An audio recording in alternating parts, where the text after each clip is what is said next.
Hello everyone. आज सकाळी झोप काही जात नव्हती कारण काल रात्री शिवाय चक्क 2 वाजता झोपला होता, त्यामुळे सकाळी डोळे उघडायला तयार नव्हते. कसं तर उठले आणि सगळ्यात आधी कपाटातून समायराचा व्हाईट ड्रेस काढला कारण आज 15 ऑगस्ट होता. मग किचनमध्ये आले आणि फ्रुट्स काढायला घेतले आणि तेवढ्यात माझ्या लक्षात आलं काल कंटाळा करून मी भांडी तशीच ठेवली होती. तिचा टिफिन धुवायला घेतला तेवढ्यात शिवाय उठला आणि तो खूप रडत होता. त्याचा आवाज ऐका जरा. काय झालं? मग काम बाजूला ठेवलं आणि आधी शिवायला घेतलं, त्याला शांत केलं. मग त्याला घेऊनच फ्रूट कट करायला घेतले. एका हातात शिवाय आणि एका हातात फ्रुट्स.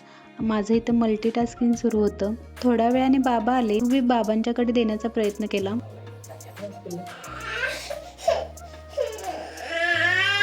पण शिवायला बाबांकडे जायचं नव्हतं.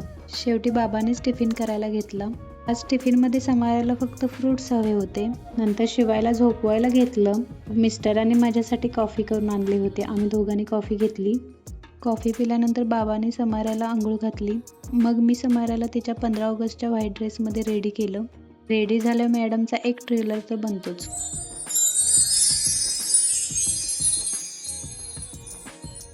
मग ती स्कूलला जायला निघाली. बाहेर थोडी थंडी होती म्हणून जॅकेट घातलं आणि मग स्कूलसाठी निघाली. तर हॅपी इंडिपेंडन्स डे एव्हरीवन. अशाच एका धावपळीच्या सकाळसोबत दिवस 15वाही कंप्लीट. चला बाय.